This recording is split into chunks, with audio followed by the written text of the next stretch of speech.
तो हेलो दोस्तों, तो आज के इस वीडियो में मैं हैलोवीन सीरीज़ की शुरुआत करने वाला हूँ। इस सीरीज़ में लगभग 12 फिल्में हैं जिन्हें मैं एक एक करके एक्सप्लेन करने वाला हूँ। असल में इस सीरीज़ को एक्सप्लेन करने का आइडिया हमारे ही एक सब्सक्राइबर ने दिया है और ये काफ़ी टाइम से मुझसे कह रहा था कि इस सीरीज़ को एक्सप्लेन करो। तो आज हम फाइनली इस फ्रेंचाइजी की सबसे पहली मूवी का एक्सप्लेनेशन देखने वाले हैं, जिसका नाम है हैलोवीन। ये मूवी 1978 में रिलीज हुई थी और इसका किलर माइकल मेयर्स है। तो चलिए अब ज़्यादा वक्त ना गवाते हुए इस सीरीज़ की पहली मूवी के एक्सप्लेनेशन को स्टार्ट करते हैं।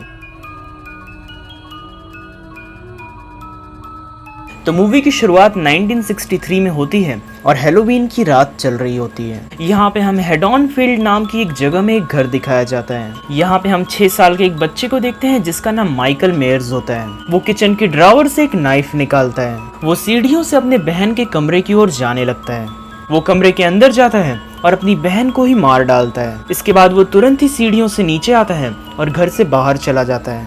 वहाँ पे 2 लोग आते हैं और वो माइकल का मास्क हटाते हैं और वो वहाँ पे एक्सप्रेशनलेस खड़ा रहता है। इसके बाद मूवी की कहानी 15 साल आगे जाती है।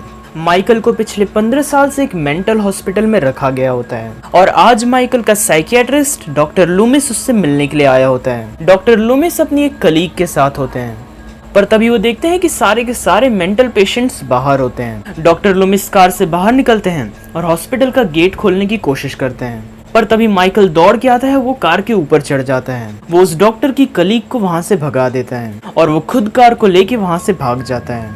कार चुराने के बाद वो एक मैकेनिक को मारता है और उसका ड्रेस पहन लेता है। इसके बाद वो एक दुकान से अपना एक आइकॉनिक मास्क भी चुरा लेता है। आज हैलोवीन का दिन होता है और हम लॉरी नाम की एक लड़की को देखते हैं। लॉरी एक हाई स्कूल स्टूडेंट होती है। लॉरी के पास माइकल के पुराने घर की चाबी होती है, क्योंकि उस घर को बेचने की जिम्मेदारी लॉरी के डैड की होती है।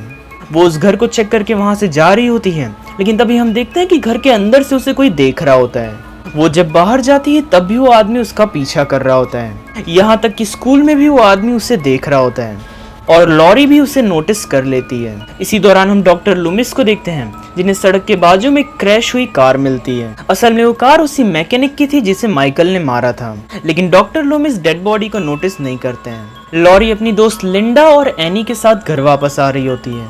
इसी दौरान माइकल कार ड्राइव करते हुए उसके सामने से जाता है और वो उसे क्रीपी तरीके से देख रहा होता है। लॉरी इस बात से थोड़ी चिंता में होती है, लेकिन उसकी दोनों दोस्त उससे कहते हैं कि ये कोई प्रॉब्लम की बात नहीं है। डॉक्टर लूमिस ग्रेवयार्ड में पहुंच चुके होते हैं और वो वहां पे माइकल के बहन के टॉम को मिसिंग पाते हैं। इसके बाद डॉक्टर लूमिस एक शेरिफ से मिलते हैं और वो शेरिफ लॉरा की एक दोस्त एनी का फादर होता है। वो दोनों साथ में माइकल के घर को इन्वेस्टिगेट करने के लिए जाते हैं।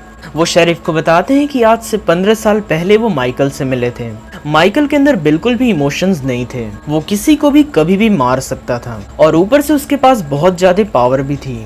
शेरिफ को डॉक्टर की बात पे इतना भरोसा नहीं होता है। उसी रात हम लॉरी को देखते हैं, जो कि टॉमी नाम के एक बच्चे को बेबीसिट कर रही होती है और माइकल दूर से ये सब देख रहा होता है। सड़क के दूसरी तरफ एनी भी एक लिंडसी नाम की एक बच्ची को बेबीसिट कर रही होती है। इसी बीच टॉमी खिड़की से बाहर देखता है और उसे माइकल दिखता है। उसे लगता है कि वो बुगी मैन है, लेकिन जब लॉरी देखती है तब वो वहां से गायब हो चुका होता है। माइकल अब एनी पे नजर रख रहा होता है और वो उनके कुत्ते को भी मार डालता है। इसी बीच एनी को उसके बॉयफ्रेंड पॉल का कॉल आता है। पॉल उसे अपने घर पे बुला रहा होता है और इसीलिए एनी उस बच्ची को लॉरी के घर पे छोड़ने के लिए जाती है। लॉरी उन दोनों ही बच्चे को बेबी सिट करने के लिए रेडी हो जाती है। एनी कार में बैठती है और वो पॉल से मिलने के लिए जा रही होती है, लेकिन तभी पिछली सीट से माइकल बाहर आता है। वो एनी का गला दबाता है और बाद में उसे एक बुचर नाइफ से मार डालता है। माइकल उसकी डेड बॉडी को ले जाके उसी के घर में रख रहा होता है, लेकिन टॉमी ये सब विंडो से देख लेता है। इसी बीच हम लिंडा और उसके बॉयफ्रेंड बॉब को देखते हैं। वो दोनों एनी से मिलने के लिए उसके घर पे आए होते हैं, लेकिन वो देखते हैं कि वहाँ पे कोई भी नहीं होता है और ऊपर से घर में अंधेरा होता है। वो दोनों साथ में टाइम स्पेंड करते हैं और माइकल उन्हें देख रहा होता है। बॉब सीढ़ियों से नीचे बियर लेने के लिए आता है, लेकिन तभी उसके पीछे से माइकल आता है। वो बॉब का गला दबाने लगता है और उसे हवा में उठा लेता है और वो ये सब एक ही हाथ से कर रहा होता है। दूसरे हाथ में वो एक बुचर नाइफ लेता है और उससे बॉब को स्टैब करता है। वो जब बॉब से दूर जाता है तो हम देखते हैं कि तब भी बॉब हवा में ही लटका होता है, जो कि बताता है कि माइकल ने कितने जोर से स्टैब किया होगा। बॉब को मारने के बाद माइकल उसे शांति से देखता है। लिंडा अकेली होती है और माइकल उसके सामने एक घोस्ट कॉस्ट्यूम पहन के आता है, लिंडा को लगता है कि वो बॉब है, लेकिन बॉब उसे कोई भी रिस्पॉन्स नहीं दे रहा होता है। वो बॉब को इग्नोर करके लॉरी को कॉल करने के लिए जाती है। वो जब फोन पे बात कर रही होती है तभी पीछे से माइकल आता है और वो उसका गला दबा के उससे मारने लगता है।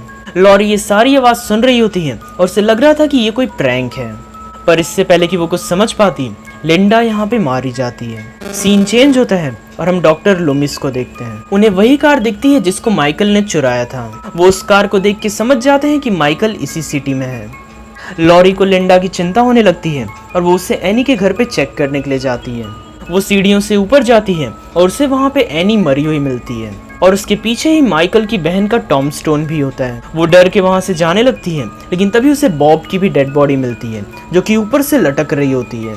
लॉरी काफी डर चुकी होती है, लेकिन तभी एक दरवाजा खुलता है और उसे वहाँ पे लिंडा की भी डेड बॉडी मिलती है। वो हैरान हो चुकी थी और वो वहाँ से जाने लगती है, पर तभी माइकल उसके पीछे से आता है और उसके हाथ पे एक कट मार देता है। लॉरी इससे डर जाती है और वो सीढ़ियों से नीचे गिर जाती है और माइकल यहाँ पे उसका पीछा करने लगता है। लॉरी किसी तरह घर वापस आती है और वो उन दोनों बच्चों को छुपने के लिए कहती है। लॉरी एक रॉड लेके छुप जाती है, लेकिन माइकल पीछे से आता है और वो उस पे नाइफ से हमला करता है, पर वो किसी तरह बच गई होती है और वो उसके गले में रॉड घुसा देती है। लॉरी को लगता है कि माइकल मारा जा चुका है।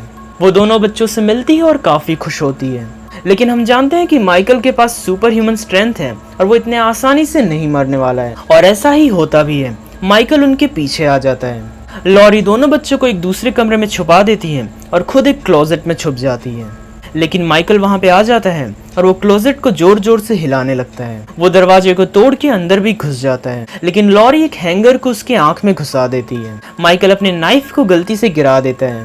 लॉरी मौके का फायदा उठाती है और वो उसके ही नाइफ से उसे स्टैब कर देती है और माइकल फिर से जमीन पे गिर जाता है और लॉरी को फिर से लगता है कि वो मर चुका है। वो दोनों बच्चों को बुलाती है और उन्हें कहती है कि वो नेबर्स के घर से पुलिस को कॉल लगाएं, क्योंकि उनके घर की लाइन कट हो चुकी थी। वो दोनों बच्चे वहां से चले जाते हैं। लॉरी थोड़ा रिलैक्स होती है कि अब सब कुछ ठीक हो जाएगा, लेकिन हम देखते हैं कि उसके पीछे माइकल वापस से उठता है। दूसरी तरफ हम डॉक्टर लूमस को देखते हैं, जो कि उन दोनों बच्चों को उस घर से बाहर भागते हुए देख लेता है। माइकल लॉरी के पास पहुंचता है और वो उसका गला दबाने लगता है। लॉरी उसका मास्क भी उतार देती है और यहाँ पे हमें फर्स्ट टाइम माइकल की असली शक्ल भी देखने को मिलती है, पर तभी डॉक्टर लूमस वहाँ पे आ जाते हैं और वो माइकल को कई बार शूट करते हैं। माइकल खिड़की से नीचे गिर जाता है और उसकी बॉडी बिल्कुल भी मूव नहीं कर रही होती है, और अब देख के लग रहा होता है कि माइकल फाइनली मारा जा चुका है। लॉरी फाइनली रिलैक्स कर पाती है, पर जब डॉक्टर लूमिस बाहर देखते हैं तो माइकल की बॉडी वहां से गायब होती है, यानी कि अब की बार भी वो नहीं मरा। उसे कई बार स्टैब किया गया और लगभग 4 से 5 गोलियां मारी गई, लेकिन फिर भी वो नहीं मरा और मूवी यहीं पे खत्म हो जाती है। तो ये था आज का एक्सप्लेनेशन। उम्मीद करता हूँ कि आपको ये वीडियो पसंद आया होगा। जल्दी ही मैं इस सीरीज के सेकंड पार्ट का भी एक्सप्लेनेशन लाने वाला हूँ, इसलिए चैनल को सब्सक्राइब कर लें और अगर ये वीडियो पसंद आया हो तो इसे लाइक करें। तो चलिए मैं आपसे मिलूंगा अगले वीडियो में, तब तक के लिए गुड बाय।